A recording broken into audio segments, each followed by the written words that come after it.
Howdy folks, Doc here with Last Best Tool, and arguably the humble slotted screwdriver might be the most misused tool in the world. It's great for screwing in and unscrewing slotted screws, but it also works so well as a pry bar and a chisel and a lever, a punch, all kinds of different things. So the question is, why not just lean into it? Now some companies do lean into it a little bit, like I found this. This is a Street Spec Products. This is the K1001, and what it is a pry bar, but they just, looks like they took maybe a hex shaft slotted screwdriver and just bent it and then are selling it as that. That's what it is, but it is a fully symmetrical standard slotted screwdriver, but works great as a pry bar. Why not just get a pry bar though? And obviously, you know, there are pry bars, but let's talk about this end. Now on the back of a lot of screwdrivers, they don't have a metal cap. Instead what they have is a deformation because we pounded on them with a hammer. So then they start putting caps on things, in this case pry bars. So they're striking pry bars. Well, there are a lot of striking screwdrivers too.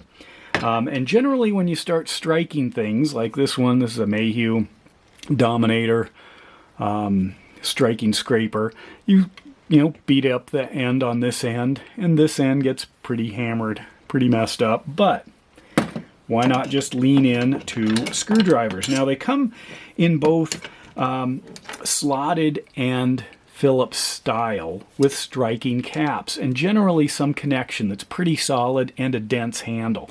So this is a Klein Demolition driver here, this DD on the back end. So it is designed as a screwdriver, but also something that you can probably be a little bit hard on. You can use it, you know, to do some prying. In fact, the taper here seems pretty overt. They're keeping a lot of metal up front, and it's designed obviously to transfer energy, say from a hammer blow on the back end directly to the tip. Now the tip is usually where things go bad, so sometimes warranty is important, and that's where I'm headed. But here's just a couple of other examples. This is the Vessel in the Phillips. Here's a Milwaukee in the Phillips as well. They've updated these designs, I believe. I've had this one a while. Honestly, I don't have much of a use for a Demolition Phillips, but they exist. This one had me kind of stumped. It's a tiny little handle. At first I thought it was an SK. I don't know what it is. Doesn't have any markings that I can see anywhere, but it's a tiny little, like acrylic almost, handle with a distinct cap directly, you can actually see into it, directly in contact with the metal shaft all the way up to what appears to be at least a number 3 Phillips.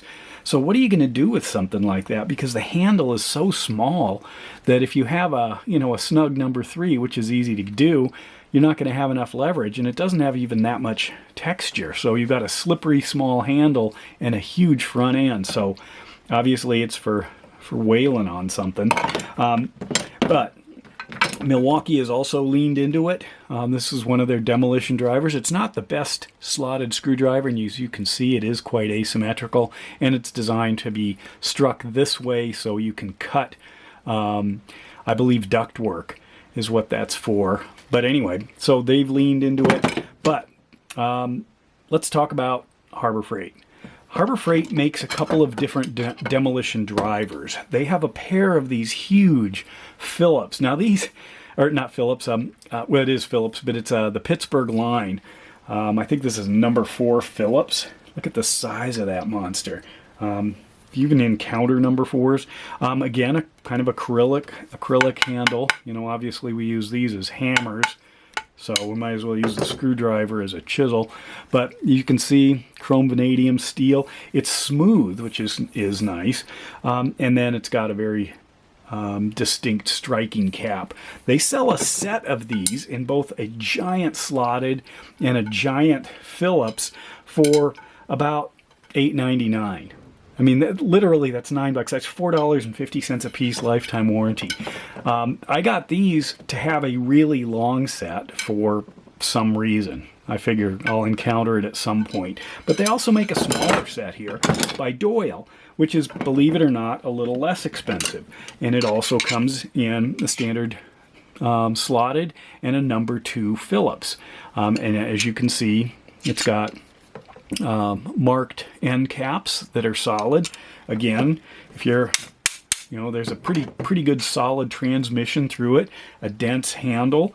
In this case, I believe that's a 1, 2, 3, 4 hex shaft, 6-sided shaft. So you could get a little wrench on it. I'm not sure the size, but this set for $8. If you don't have a Demolition set, that's probably less than one Milwaukee, but it's a lifetime warranty again. And if you start whaling on these things, well, it's not going to take very long, before your Phillips screwdriver is going to look like this. And since they are advertising them as Demolition screwdrivers, or as designed for striking, how can they say you're misusing it if you're beating on the on the back end of your screwdriver?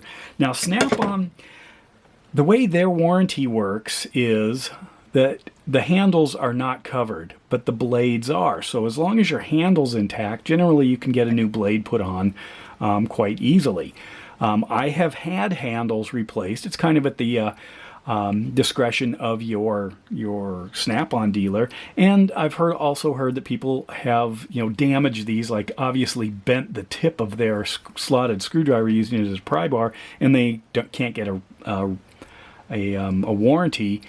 But you can just buy the shaft and then have it put back on the handle. The handles can only take so many different new replacements before the handle doesn't work anymore, or it splits. The new ones are a lot better. I've had the old black ones finally just almost explode when you try to open them, and that's usually where I get a new screwdriver. But anyway, the reason I'm pointing it out, a couple things. One, if you don't have Demolition screwdrivers, you should get them, because there are those times when you want to use the screwdriver but then also use it incorrectly. So here's one that you can use correctly, even though it's essentially the same tool. Use that lifetime warranty, and then you've got 2 inexpensive options, because if you don't have this giant set of yeah, look at that, the Phillips number 4, 16 inches long. If you don't have a set of these, even if you did just a job, maybe 2, it's paid for itself. Again, these Pittsburghs, I think they're $8.99 on maximum Harbor Freight price. I bought these when they had that, under $10 you got 20% off deal. I didn't do it for the more expensive stuff because I'm not an Inside Track member. I'd have to be close to a Harbor Freight and have to want a bunch of stuff.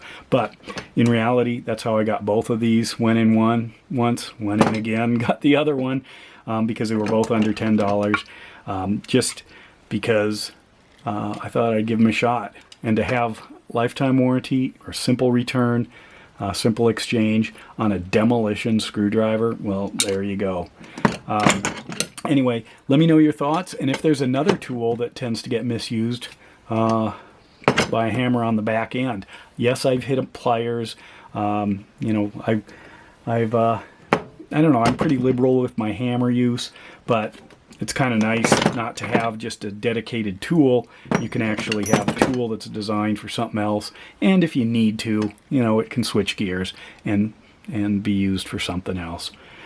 Let me know your thoughts. And with that, Doc out.